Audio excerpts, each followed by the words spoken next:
Here are 15 of the best Ask Reddit stories for today. I hope you enjoy and remember to subscribe. It really helps us out. We post new videos every day. What was the weirdest thing the weird kid did at school? At my middle school, someone decided to get a little attention with a good old-fashioned bomb threat. Except they thought that a bomb threat meant literally writing bomb threat somewhere.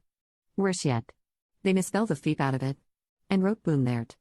So we had to go on a brief, very awkward lockdown while the police checked the perimeter for booms. Every lunch he would put a baguette in his sleeve and secretly eat it. He heard that you'd automatically get suspended if you peed your pants at school. He wanted to find out if it was true. Peed his pants. Got suspended. People who are now married because you didn't know how to break up. How is that going for you? We made the choice to stay for the kid when I became pregnant at 17. Even on my wedding day, all I wanted to do was run away. I didn't want it, but I knew I couldn't make ends meet on my own, and he was a great dad. Even as young as we were. It's been 8 years and I can't say things have always been perfect. We really had a lot of growing up to do. But I'm so happy to have him by my side. We built our lives from the ground up and it's been a privilege. We fought.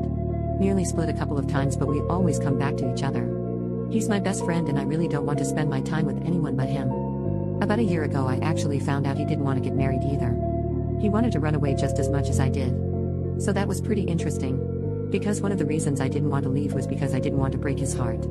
Turns out he was thinking the same thing. Our relationship is nowhere near perfect. But we are happy now. And I tell him about how I started to develop feelings for him. Sometimes I realize we are not that far removed from our students than we'd like to think. For the record, I am a high school teacher.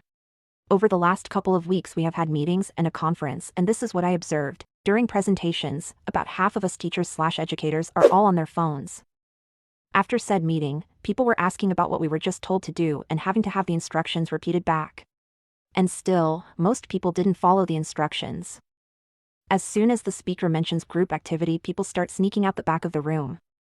After all this, I went through a full class day and realized we are really not far from the behavior of our students. It's kind of weird to have the awareness that I'm getting onto my students for what exactly my colleagues do, and admittedly, what I do, because God knows I was on my phone and hate the group activities. It just feels like everyone is just so overstimulated. What is the most embarrassing way your body has betrayed you? I danced classical ballet for years when I was younger. One day when I was 12 we were doing a stretch where we were lying on our backs with our butts scooted to the wall and our legs stretched towards to the ceiling. We would let our legs fall into the splits, letting gravity to assist us. So we were lying there, listening to quiet piano music, my legs wide open, and the girl next to me was whispering jokes and making me giggle. I could feel the onslaught of explosive gas happening, but being young and stupid I was afraid to close my legs because I thought I'd get in trouble. So I ripped the loudest, most terrifying fart to ever exist. I think I blew a hole in my little pink leotard, I swear to God. The room was a huge wooden studio, so the fart from hell was bouncing off the walls for like 15 minutes. All the little girls started screaming. I was screaming, the teacher was probably screaming. Still gives me nightmares. I broke up with my girlfriend because she was disrespectful to a celebrity and she's got all of her friends and some of mine angry at me. I'm not leaving any details as to who or where this was. My ex and I went to a cemetery to visit my grandpa's grave. I go every year on his birthday and the anniversary of his death to leave flowers. My girlfriend and I noticed a huge celebrity, their name is everywhere most days, who is my ex's favorite celebrity. They were visiting a grave too. She wanted an autograph. I told her to be respectful and to not ask for one here. She wouldn't listen. The celebrity understandably got pretty angry at my ex and left. The whole car ride back to my apartment, she was crying the entire time about how her favorite celebrity is an a-hole. I ended up dropping her off at her apartment and went back to mine alone. I broke up with her over a call a few hours later because I just couldn't effing deal with that. She told her friends and some of mine. They're all angry at me for robbing a chance at an autograph with her favorite celebrity. She lied and left out details. I tried to tell them my side of things, but they're not listening. I'm extremely stressed and frustrated. But villain was terrifying because they were right. King Kong. Not even because he was right, he was just alive. Minding his own business and blam, taken out of his home and made to be the villain without any choice. A real good example of human nature. I wasn't really terrified of it, but N was right in my opinion when we're talking Pokemon.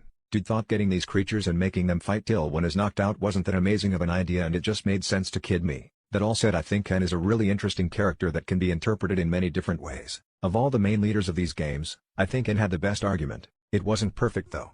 I like Ken a lot for his character development. I agree with him at the end.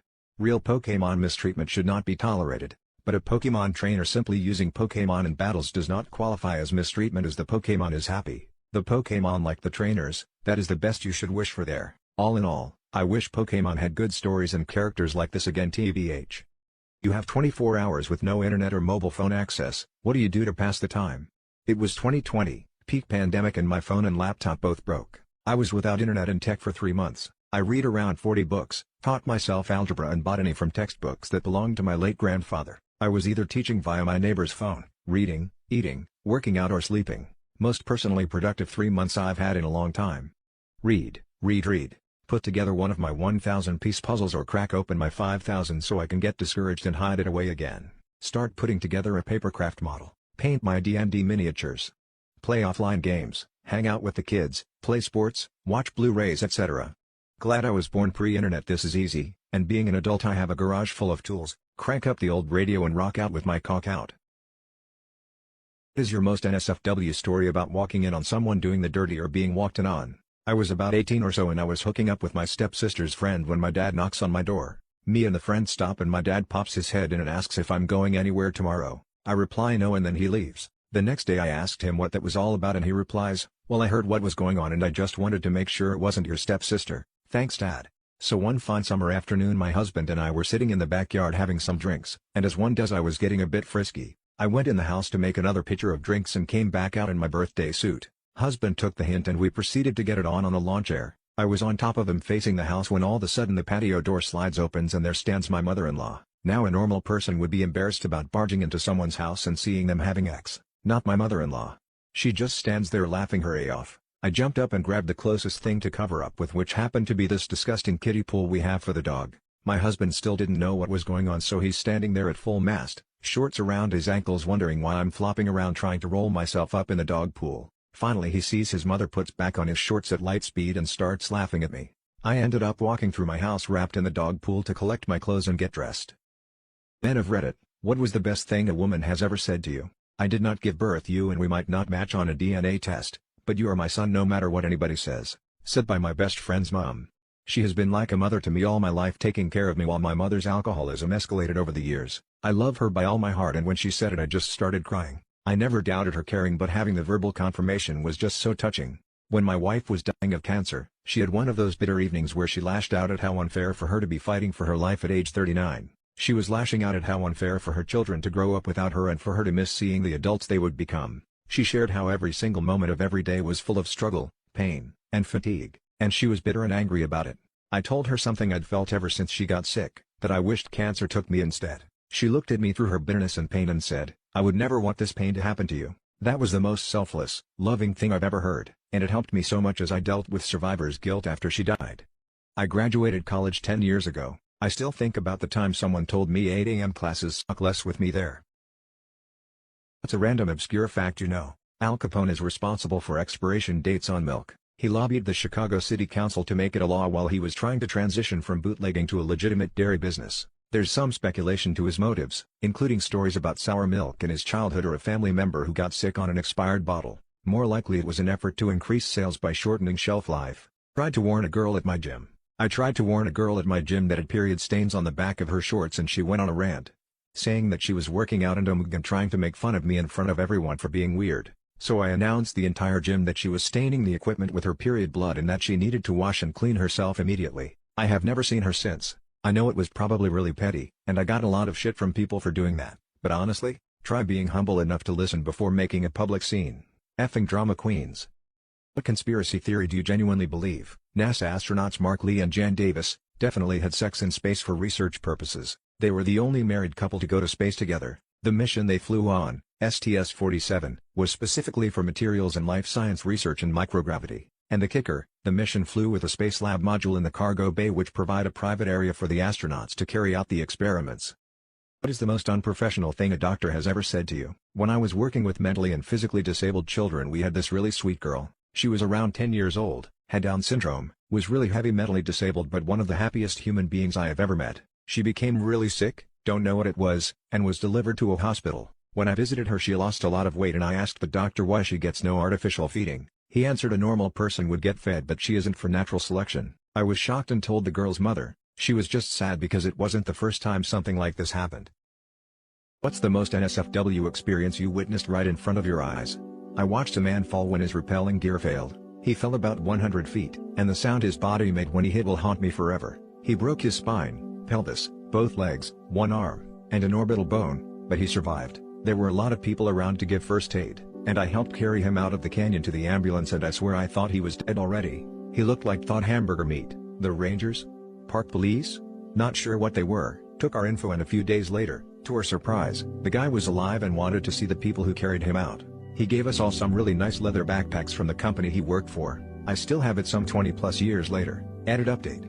The guy was in the hospital for many weeks, but after a very long rehab he made a nearly full recovery. That was mostly due to him being in really good physical shape before the accident. But addiction is seen as completely normal by society. Social media.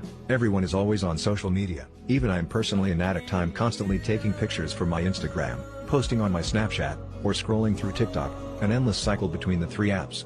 Here in the UK, our drinking culture seems to have no issue with people always being in the pub or people needing a pint at work at lunchtime to get through the time. Only people who are homeless and your stereotypical junkie types seem to be ever labeled as alcoholics. Weirdly as well, some seem to celebrate alcoholism and show off how much they drink. Hustle culture and neglecting your sleep and social life in order to hustle more. Sufficient amounts of quality sleep are one of the most important things you can do to live a long and healthy life. As important as diet and exercise. And you need a social life, be it with friends or playing games online, etc., in order to keep your mental health good. People who work in morgues or with the dead. What is the creepiest thing you've witnessed? I worked at a funeral home for quite a while. When I first started, about a month in, I was working a holiday weekend. Only people working were the transport guys and me. They came to drop off a body and went right back out. I thought they were still there and needed to ask a question. I walked into the embalming area and this dude was sitting up on the gurney looking right at me when I opened the door, and it literally made me pee a little in fright. Turns out the transport guys picked up the body from an area hospital. He'd passed away while in a slightly reclining position and rigor had set in. They couldn't flatten him out. Still the scariest moment in my career, even if I got a laugh out of it later.